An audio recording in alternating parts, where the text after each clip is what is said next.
बिहार चुनाव के लिए एनडीए में सीट शेयरिंग का फॉर्मूला लगभग तय होते ही घमासान मच गया है। लोक जनशक्ति पार्टी रामविलास के मुखिया चिराग पासवान और राष्ट्रीय लोक मोर्चा के सुप्रीमो उपेंद्र कुशवाहा शक्ति प्रदर्शन कर रहे हैं।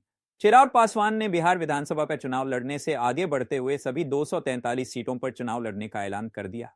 इधर उपेंद्र कुशवाहा ने भी ऐलान कर दिया है कि उनकी सीटें कम करने की कोई कोशिश न करे। चिराग के विरोधी कह रहे हैं कि वे पहले केंद्रीय मंत्रिमंडल से इस्तीफा दें फिर चुनाव लड़ें।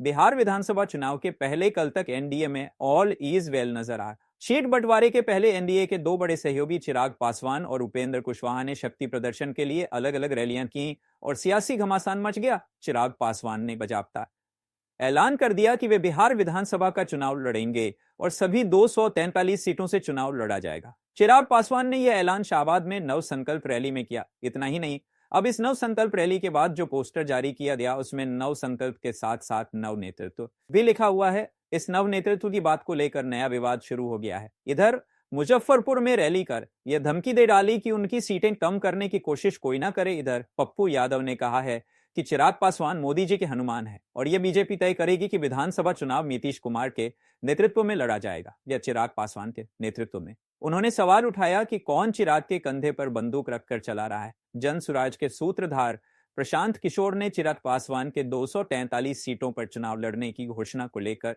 उन पर हमला बोला है। बरपीस शाह को लेकर उन पर हमला मोने कहा है कि एनडीए में बीजेपी के दो नेता प्रधानमंत्री मोदी